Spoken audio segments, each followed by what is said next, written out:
Did you know Australia once lost a war to birds? In 1932, thousands of emus were destroying wheat crops in Western Australia. The government decided to send in the military with machine guns to stop them.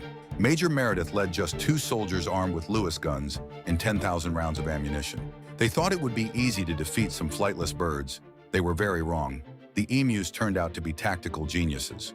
When the soldiers attacked, the birds split into small groups and used guerrilla warfare tactics. Their thick feathers acted like armor, absorbing multiple bullets while they kept running. After 6 days of fighting, the military had only killed 50 emus, but used nearly 2,500 rounds of ammunition. The operation was canceled in complete embarrassment. Major Meredith even compared the emus to Zulu warriors for their intelligence and toughness. Newspapers around the world mocked Australia for losing a war to birds.